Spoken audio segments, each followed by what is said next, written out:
Well, there we go. Fantastic night at Plough Lane on Wednesday evening. Our first home win in the League Cup since the year 2000. But anyway, we are now joined... it's been a good run. It's been a great run.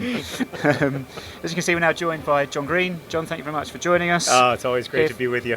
For the first time this season that you're here, obviously, for our first home league game of the season. When did you fly in? Have you just come in straight from the plane? No, I've had a major innovation. I arrived last night and got a full night's sleep, which is why I'm in such good spirits. No jet lag? No jet lag. I feel great. My dad's with me. It's his first time at Plough Lane. He saw us at Kings Meadow a few times, but hasn't traveled much since the pandemic, so it's been awesome to see him see this place for the first time. Yeah, and what a game to come to. Full house at Plough Lane we're expecting today. Going to be a fantastic atmosphere. Big game. And I assume you watched the game on Wednesday evening, or were you able to? Yeah, were you able to watch the game on Wednesday? I wasn't able to. I was only able yeah. to listen to the game. Yes, of course. But I listened to it like it was 1932 on the radio. Part of the time I was in the bath, actually, not to be too revealing. And I always get in the bath when we start losing as a way of calming myself. And oh my gosh. Yeah. Oh my gosh. Those last 5 minutes. That was the Wimbledon that I fell in love with. Yeah, we created quite a splash, you may say. You might say. Yes, you might say. You might say. So what have you made following on our progress in pre-season and a really decent start to the season, first couple of games? What have you made of it from a view? I'm very positive feeling around the club. I'm sure you can feel that. Well, as you know, I mean, we've, you and I've had this conversation on social media and in real life before. Like, there's something that's just inherently optimistic. I don't know if it's my Americanness or what, but I believe every year that we're going to win the league at the start of the season, and I'm always baffled when we don't. So we've started in line with my expectations. I thought that game against Grimsby was really encouraging, actually. Yeah. I thought that was the kind of game that last year we lose. Mm-hmm. When I saw that 9 minutes of extra time or whatever it was come up, I was like, oh, we're done for. Yeah. But actually, we were able to really be quite stalwart. Also, when you look at the team from the difference of the last game of the season away at Grimsby and the game we played against Grimsby 2 weeks ago, that was only maybe 4 or 5 of the starters that played in the last game of the season and now. So it's good to see. It's great to see, and I was worried that with so many new signings, it's going to take a while to gel, and maybe it will, but I think what we're seeing out there now is a team with a real identity and an approach to playing football, and that's a little bit of what I've missed the last season.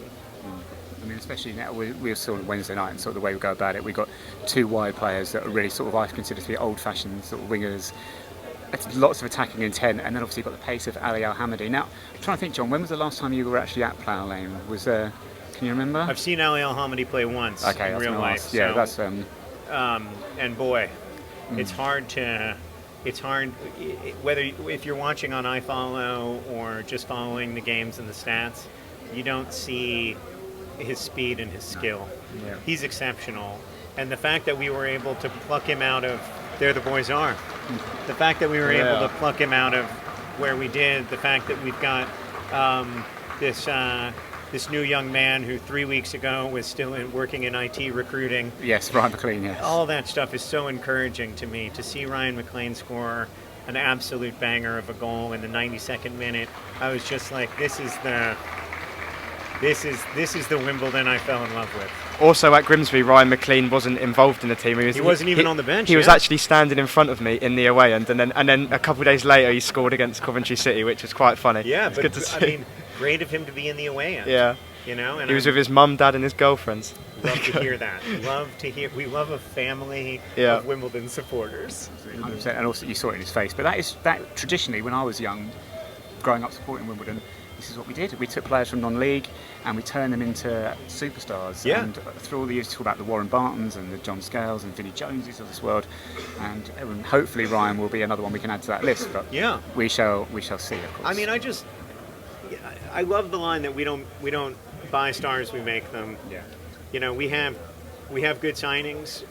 Jake Reeves is obviously a great signing, experienced signing. I'm excited about Joe Lewis. I think that even though he's on loan, I think he's a special player. Really, really, and obviously he has special shorts, and there we go. That biases me. But are you still? Hold on. You used to sponsor our shorts, did you not? I still do. You still sponsor our shorts. So I can't believe that you're not aware of the fact that I'm right there on. You're still there. The liminal space between left thigh and buttock on all of the players. This is it. But Joe Lewis's shorts are so short. I know. You can't even see them. No, you need to get something else. I wanted to mention to Joe, or at least to Rocket. God, his shorts are short. But as you can see my logo on all the shorts except for Joe Lewis's his. short. You need to go and tell him to pull them down. I did mention it to Rocket that I was concerned about the lack of my sponsorship, and he maybe needed to move that patch a little higher up. Yeah. But I'm not actually worried about it because I don't sponsor the team for actual brand exposure. I sponsor them for the pure, unadulterated joy of it, of which we've had lots over the last few years. But Wrexham then today, club I believe you went to see. You've been down to Wrexham, haven't you? At least once. Yeah, I saw Wrexham play at the Racecourse Ground in the FA Cup. It was an awesome experience. They had a really thrilling draw against Sheffield United. That's right. Very, very close to a big win for them. Yeah. But the whole time I was just thinking, wow, we're going to have days like that, and when we have days like that, it's going to feel better. Well, we've got a potential one coming up then in a couple of weeks. We've got Chelsea. We go away to Stamford Bridge in the League Cup, and of course, John, we know that you have slightly divided loyalties with being a Liverpool fan as well. Liverpool aren't really big fans of Chelsea either, are they? No, not big ones. I think it was it Stuart who wrote took our song about them, poor old Chelsea FC, you ain't got no history. Oh yes, rewrote it for I will take the credit for that one, but yes. From Southern League to Wembley, and that's what we call history. Yeah. And I do hope we smash them. Oh yeah. I have to say, at this point in my footballing supporting life, I'm glad that Wimbledon don't play Liverpool often, but Wimbledon's my club and where I feel at home, and just being here today, I've been reminded of the hundreds of friends I have here, and how fortunate I am to be able to walk into a room and feel surrounded by people whose love is oriented in the same direction as mine. And that's just a special, special thing that football fans get to have that most people don't. And I think we should never take that for granted. And of course, lots of, as you say, hundreds of friends. I'm sure many of them will regale you with tales of when we used to beat Chelsea all the time back in the day. Yeah, I mean, they were a mid-table side. Not a big deal for us, you see. We were a mid-table side, so, you win some, you lose some. This is it. But finally, just for today then, so Wrexham, do you have any thoughts on a scoreline, perhaps a prediction for us? Or if not a prediction, what would you like to see from us today?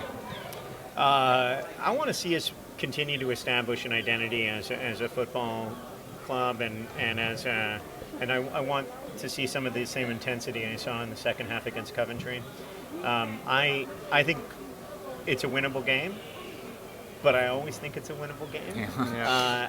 I think that a draw would be a good result, but let's win this game and feel what it would feel like to beat Wrexham. There you go. Well, yes. Well, John, thank you very much for taking time to speak to us today. It's always a joy. Enjoy.